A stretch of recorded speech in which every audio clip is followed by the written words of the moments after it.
Na minha opinião, atribuir a origem da delinquência juvenil ao governo é forçado demais.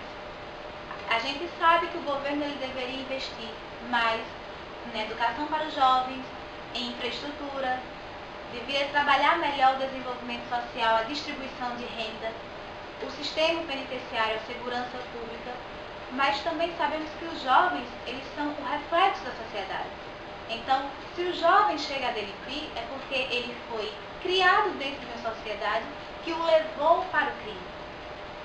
Então, eu acho que a sociedade brasileira tem mais culpa no desenvolvimento de um jovem que possa entrar para a vida do crime do que o próprio governo. O governo ele falha em não dar estrutura, em não ressocializar.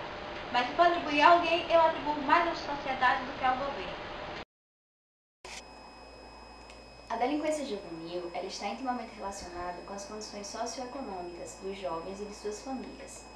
A falta de recursos materiais, somados com o desamparo social vivido pela família de baixa renda, da baixa escolaridade desses jovens e a fragilidade das relações afetivas vividas por essas famílias, são fatores que levam a essa realidade.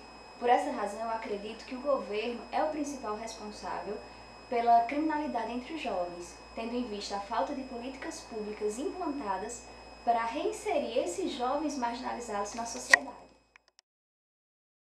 A delinquência juvenil tem em sua origem em diversos fatores. Pela forma como nós discutimos em sociedade, pela maneira como se estuda nos livros, no curso de direito, como se divulga na imprensa, a maioria das vezes a prática de crimes cometidos por menores de idade envolve fatores como o desejo de ascensão social, a vontade de consumir drogas faz com que o indivíduo acabe também participando de assaltos, homicídios. Na maioria das vezes, enfim, o crime é cometido por menores que demonstram uma insensibilidade em relação ao sofrimento alheio. Menores que, às vezes até dotados de vantajosas condições financeiras, praticam crimes em busca do prazer, de viver aventuras perigosas, em forma de superar desafios pessoais. Pelo que nós sabemos, e é esse tipo de discurso que se aprende na escola, a convivência social se inicia na família, razão pela qual a origem da delinquência juvenil, se deve ser analisada, deve remontar às relações familiares.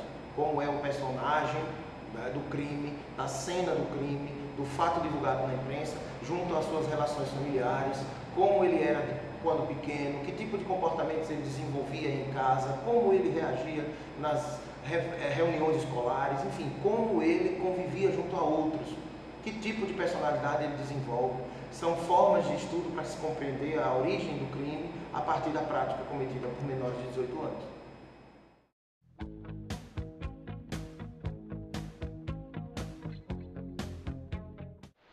Ao meu ver, a imputabilidade do menor, ela é positiva para o combate à delinquência juvenil. Eu não vejo como punir um menor da mesma forma que se pune um adulto. Nós temos que entender que o menor é um indivíduo em desenvolvimento. Ele ainda está tendo seu desenvolvimento psicológico, ele ainda está em formação. Além do que, se eu jogar esse menor no sistema prisional brasileiro, eu vou estar acabando com a vida dele. Ele vai estar fadado a continuar sendo criminoso. Com as medidas socioeducativas impostas pelo Estatuto da Criança e do Adolescente, eu já não vejo muita saída para o menor por falta de estrutura, por falta de um psicólogo, por falta de um assistente social, por falta de uma estrutura de um caso do menor, para poder retirar o menor da vida do crime. Pior ainda seria tratá-lo como um criminoso normal. Então, eu entendo que a inimputabilidade do menor, ela age de forma positiva perante o combate à delinquência juvenil. Antes de mais nada, eu acredito que seja importante a gente diferenciar inimputabilidade de impunidade. O jovem infrator, que nós chamamos de inimputável, ele é responsabilizado sim pelos seus atos. Contudo, perante uma legislação própria que conhecemos como ECA, o Estatuto da Criança e do Adolescente. Por essa razão é que eu acredito que a inimputabilidade não se relacione negativamente com a delinquência juvenil, já que eu acredito que as causas para essa delinquência sejam os graves problemas sociais que nós enfrentamos, aliado com as políticas públicas que não ressocializam esses menores infratores. Nessa discussão sobre a prática de crimes cometidos por menores no Brasil, sempre se chama à baila discussões envolvendo a legislação de outros países. Há sempre alguém que diz que a rigidez da lei de países como os Estados Unidos, como a Inglaterra, como a França, deveria ser transposta para a realidade nacional. De fato, no Brasil, segundo o que nós acompanhamos com frequência, há uma resistência para se adotar a redução da maioridade penal, que faria com que menores de 18 anos fossem punidos como adultos, já aos 16, há quem diga aos 14, e até uma corrente muito mais, digamos, radical, que pretende uma punição a partir dos 11 anos. Eu penso que alguma coisa tem que ser feita para combate efetivo do crime cometido por menores. Nós sabemos de casos em que menores de idade cometem crimes atuando sempre com a ideia de que serão penalizados brandamente, sequer penalizados até, né? Crimes brutais, homicídios qualificados em que foi desfigurada a cara da vítima, foram praticados por menores de idade. O indivíduo conseguiu pegar uma faca, uma tesoura, desfigurou, rasgou, retalhou toda a vítima, o seu rosto, o seu corpo, e depois se apoia na ideia de que no Brasil a punição tem que ser branda porque é um menor de idade, que em tese não saberia o que faz, ou que porque já é vítima de uma série de descalabros no sistema público de saúde, de educação, na qualidade de vida, não poderia ser punido também nessas condições. Eu penso que o menor de idade, sim, ele pratica o crime escorando-se na lei, ele sabe que não vai ser punido como um adulto, ele sabe que para ele não existe uma legislação forte no combate à reforma do comportamento, ele sabe que os centros de reabilitação não são centros que reabilitam, e ele sabe que ele vai sair da cadeia facilmente. É verdade, nós sabemos que existem uma série de outros desafios e que simplesmente punir e colocar dentro da cadeia não valem. É preciso haver um processo de reintegração, de ressocialização desse menor.